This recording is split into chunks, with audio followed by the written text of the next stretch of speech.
J'étais un homme d'âge moyen au milieu de nulle part, servant des boissons à mon patron lors d'une fête d'entreprise et essayant de le maintenir de bonne humeur. J'ai 32 ans cette année. Alors que mes amis et collègues se marient les uns après les autres, il n'y a pas eu le moindre signe de romance dans ma vie.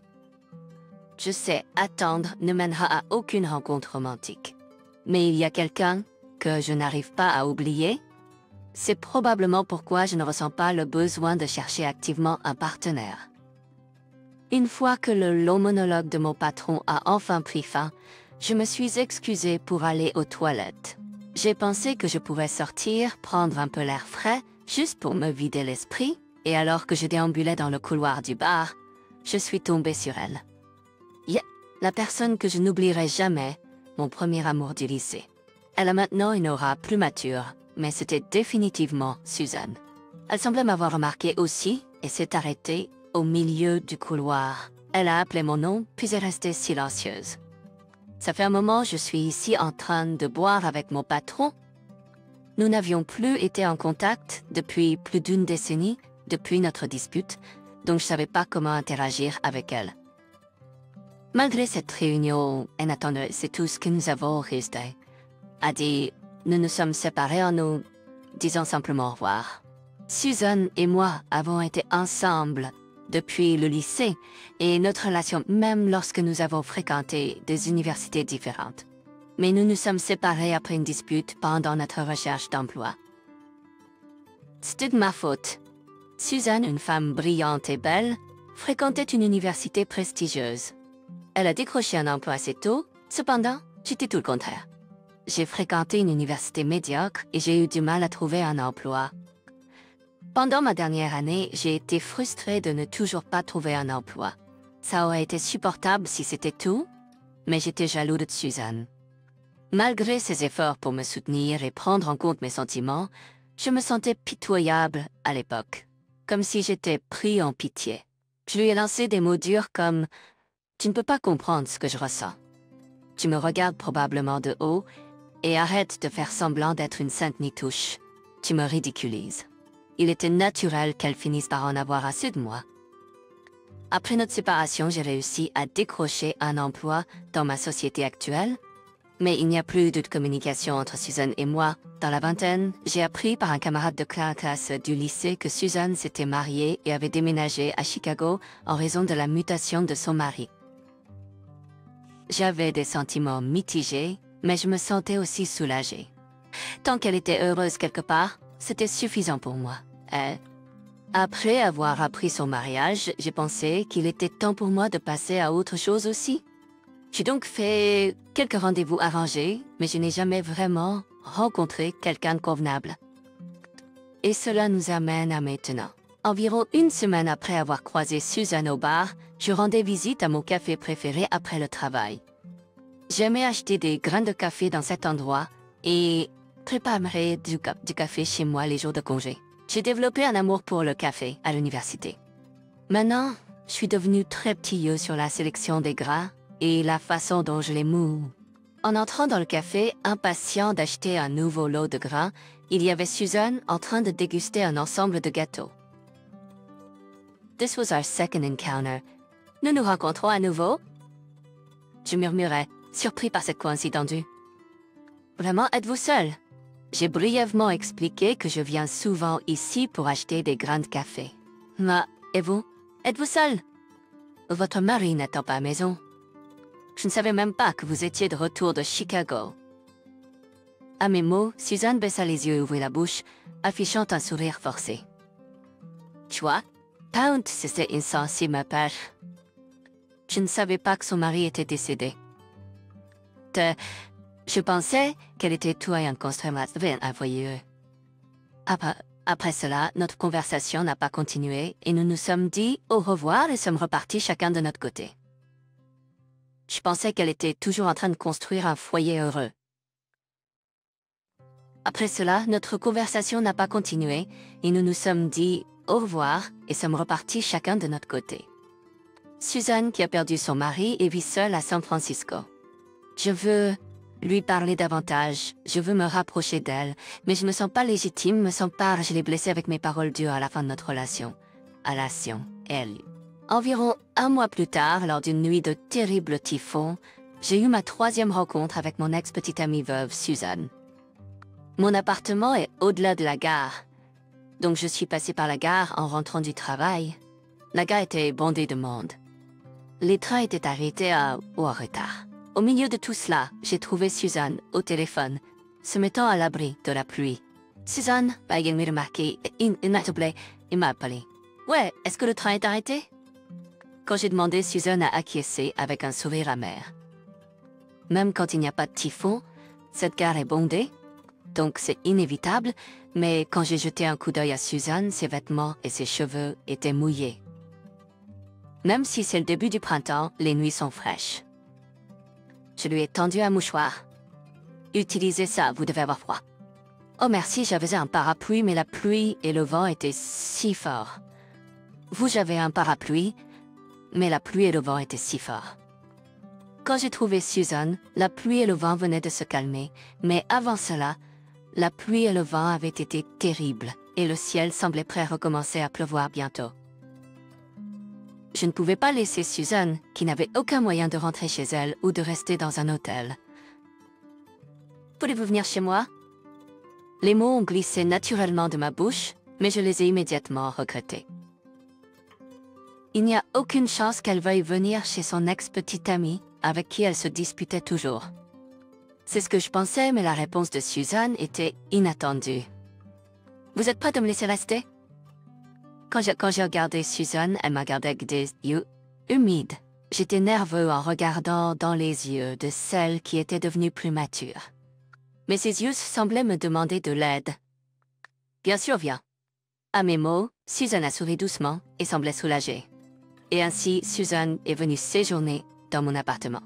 Quand nous sommes rentrés à la maison, j'ai demandé à Suzanne, qui était probablement froide à cause de la pluie, de prendre un bain. En voyant Suzanne avec ses cheveux mouillés après le bain, portant mes vêtements comme pyjama, mon cœur s'est emballé. Mais je n'avais aucune arrière-pensée en l'invitant, alors j'ai essayé de le cacher. Après avoir séché ses cheveux, Suzanne a dit « J'aimerais prendre un café. Pourrais-tu le préparer pour moi? Ça me manque depuis un moment. » Il y avait un sac de grains de café dans un moulin où Suzanne regardait. Je lui faisais souvent du café quand nous étions à l'université et que nous sortions ensemble. Bien sûr, j'ai répondu. J'ai moulu les gras avec soin, juste pour Suzanne. Elle me regardait avec une telle attention que je lui ai demandé « Veux-tu essayer de moudre les gras ?» Au début, Suzanne a acquiescé, mais elle a ensuite hésité et a dit « En fait, je vais passer. »« Je veux que tu le fasses, Jack. Ton café me manque, a-t-elle dit. » Même si ces mots étaient juste une politesse, ils m'ont rendu heureux. Alors que le café était presque prêt, je lui ai demandé comment elle le voulait. « Tu veux un café au lait? »« Oui, tu t'en souviens, a-t-elle dit. » Suzanne ne pouvait pas boire de café noir. Quand nous sortions ensemble, je le faisais toujours en café au lait en ajoutant du lait pour elle. Je m'en souvenais encore bien. Bien sûr, je m'en souviens, ai-je dit en offrant à Suzanne le café au lait fraîchement préparé. Suzanne a pris la tasse des deux mains et l'a portée délicatement à ses lèvres. Ça fait plus de 10 ans que j'ai envie de le boire. J'ai dû me retenir pendant plus de 10 ans. La phrase « plus de 10 ans » semblait avoir un poids significatif. J'ai versé mon propre café aussi. Comme à l'époque de mes études, et même maintenant, je le préfère noir. Boire mon propre café fait maison est ma routine quotidienne. Mais le café d'aujourd'hui, que j'ai partagé avec Suzanne, avait un goût encore meilleur que d'habitude. Après avoir fini notre café, nous avons discuté de l'endroit où nous allions dormir. En plaisantant, j'ai demandé « Je n'ai qu'un seul lit. Est-ce que ça te dérange si on dort ensemble ?» Je voulais que Suzanne, qui semblait se sentir coupable de rester, sourit au moins. Stupéfait, j'ai regardé Suzanne, qui me regardait avec une expression sérieuse. Je ne pouvais pas m'empêcher d'avoir envie de la serrer dans mes bras. Mais je savais que cela ne signifiait pas qu'elle avait des sentiments pour moi. Suzanne passe des nuits solitaires depuis la mort de son mari. Aujourd'hui, peut-être à cause du temps orageux, sa solitude a éclaté. Je pensais que si elle passait la nuit dans la même chambre ou le même lit que moi, elle le regretterait. Et pas seulement Suzanne. Je pourrais regretter de me laisser emporter par l'ambiance, même si je tiens à elle. J'ai pensé qu'il n'y avait qu'une seule chose à faire. Suzanne, je suis désolée pour ma blague inappropriée. Tu peux dormir sur le lit. Je dormirai sur le canapé du salon. Je ne veux pas que tu regrettes quoi que ce soit à cause de tes sentiments actuels, ai-je dit. Peut-être que Suzanne avait anticipé ce que j'allais dire. Suzanne a acquiescé sans argumenter ni dire quoi que ce soit. Soufflé. Même si j'ai décidé de ne pas me laisser emporter en considérant que c'est peut-être la dernière fois que je voyais Suzanne, j'ai pensé que je devais m'excuser pour quelque chose que je voulais m'excuser depuis longtemps. Suzanne, je suis désolée pour notre rupture. Je me suis retrouvée à reconsidérer si je pouvais appeler ce qui s'est passé une dispute. Depuis le moment où nous avons commencé à sortir ensemble jusqu'à notre rupture, je n'ai jamais vu un seul défaut chez Suzanne. Quand nous étions au lycée, je lui ai demandé pourquoi elle envisagerait même de sortir avec un gars comme moi. À l'époque, tout comme maintenant, j'étais un gars assez ordinaire, médiocre en études et en sport. En revanche, Suzanne était réputée pour être adorable, une élève d'honneur, populaire auprès des enseignants et très studieuse. Je pouvais tout simplement pas voir ce qui nous équilibrait. Mais il s'avère que Suzanne et moi ne nous sommes pas rencontrés pour la première fois au lycée. Apparemment, dans les étions dans la masse en un fait que j'avais oublié. On m'a dit que j'avais protégé Suzanne à l'époque lorsqu'elle était victime d'intimidation. Aux yeux de seule Suzanne. Suzanne a déménagé quand nous étions en grande section de maternelle, mais elle m'a dit qu'elle ne m'avait jamais oublié. Je n'ai aucun souvenir d'avoir fait quelque chose d'aussi admirable. Je me souviens vaguement d'avoir aidé une fille à l'époque, mais j'ai l'impression que je voulais juste me montrer étant un petit enfant gentil. Suzanne a raconté l'histoire de nos jours de maternelle plusieurs fois après que nous avons commencé à sortir ensemble. Je trouvais mignon qu'elle se souvienne de telles choses, mais au moment où je cherchais un emploi, j'en avais assez de l'entendre. Parce que c'était tout simplement possible pour un gars pathétique comme moi, qui ne pouvait même pas décrocher un emploi, d'être un héros. C'était à l'époque où j'avais été rejetée par la 10e entreprise. Je ressentais la dure vérité de l'importance de ton université lors de la recherche d'emploi. Avec aucune offre d'emploi à l'horizon, j'avais l'impression d'être niée en tant que personne. Suzanne, qui avait déjà un emploi, essayait de m'encourager.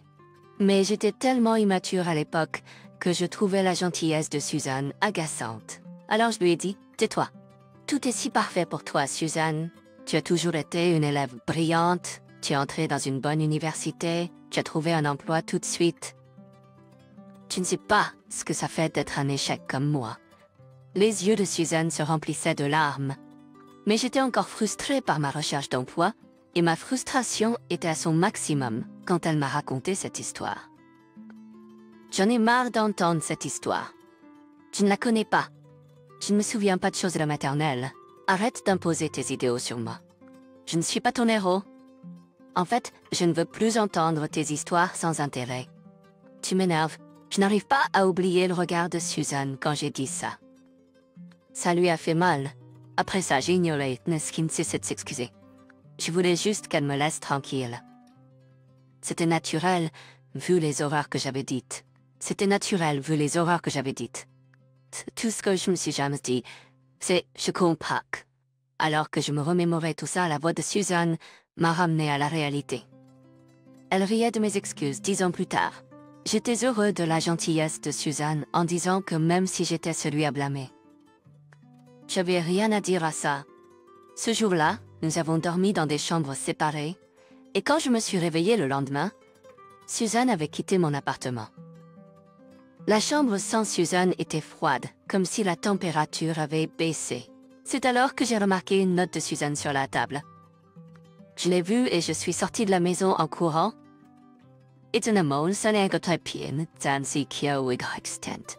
Elle marchait lentement, les yeux gonflés de pleurs.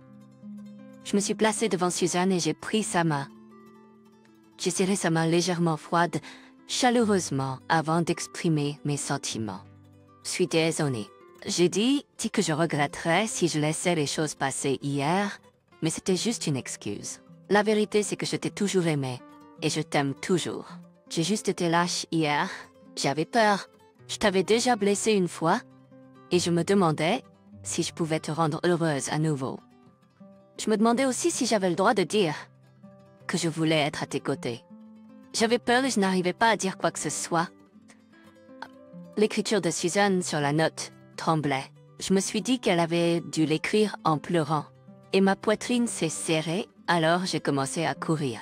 Suzanne, tu as dit que notre réunion au lycée était le destin. Je ressens la même chose. Je pense que notre réunion ici, en tant qu'adulte, est le destin. Je te ferai plus de mal. Je te chérirai à ma manière, sans te comparer à personne d'autre. Alors je veux être avec toi. S'il te plaît, donne-moi une autre chance. Peux-tu sortir avec moi? Après avoir fini de parler, je veux dire un homme de plus de 30 ans parlant de destin. Mais il semblait que Suzanne ressentait la même chose. Suzanne et moi avons souri et nous sommes regardés dans les yeux. Peux-tu retourner chez moi? Je te ferai une délicieuse tasse de café. Bien sûr, je te ferai un latte. Nous sommes ensuite rentrés main dans la main chez moi. Depuis lors, Suzanne et moi sortons ensemble en douceur et demain, après environ 1 an, nous allons nous marier.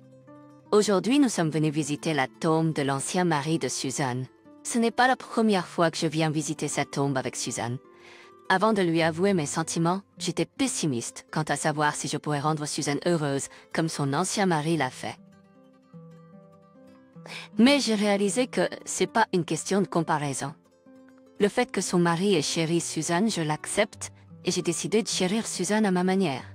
C'est pourquoi j'ai visité la tombe, pour qu'il puisse reposer en paix. Je protégerai le souvenir de Suzanne. Après avoir visité la tombe, nous sommes retournés dans notre nouvelle maison. Notre propre maison pour vivre ensemble. Alors que j'allais faire du café, Suzanne a dit qu'elle préférait du jus.